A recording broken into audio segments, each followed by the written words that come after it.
If I could talk to my 25-year-old self about money, these are the things I'd tell her. Making more money won't solve bad money habits. I used to think I'd be okay if only I earned more, if only I had so much money. But honestly, if you cannot manage 10,000 pesos, then how would you expect to magically manage 100,000 pesos? So it actually takes discipline for you to be able to manage finances well. So it doesn't matter if it's huge or small amount. What's important is we really have good money habits for us to be able to grow money. Number two is buy what you love and not what impresses other people. Siyempre, when I was younger, ang hilig-hilig ko din sa uso, diba? Trendy, ganon. I've spent money on things because they were trendy.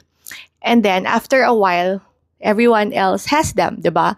Now, I only buy things that are classic pieces, talagang I love to wear and I feel comfortable with, and most importantly, functional. Yung mga years after, pwede ko pa din silang gamitin at isuot, and it's really still working so well and looks good on me pa. Number three is time is more valuable than I realize. Sometimes paying for convenience is more valuable than you trying to do everything. Dito naman, I think this is innate with me. Ever since I was a kid, mas gusto ko ng convenience. It's not always good, diba? Pero with how you manage funds, like ngayon, inisip ko, kung ako gagawa lahat, mas lugi ako. Rather than me hiring more people and then managing my time, and then I get to earn more from that. And then I have time with my kids, with my family, with my husband, with friends, diba? So, yun naman yung tingin ko. I'm very grateful na maaga ko natutunan. Number four is saving is important, but investing is even more important. You don't have to wait for you to have a lot of money. That right time to invest is now. Siyempre, dapat mo na munang mag-build ng emergency fund, but the next thing you should do is to really invest.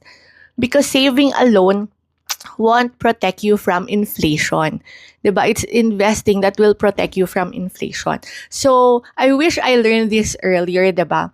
That you don't have to wait for you to have enough money. You just need to start, and before you know it, talagang lumalago na sila. And then number five is not everything expensive is worth it, and not everything cheap is not a good deal. I think I've had videos here. Ang example ko dyan is bags, diba? Meron mga bags na, luxury bags na okay, worth it bilhin. Pero may mga nabili ako na hindi naman maganda yung quality. Versus bags that I bought for less than 100 here in the Black App that are really of good quality and looks really expensive naman. So, I've regretted expensive purchases, some of them. And I've been surprised with affordable pieces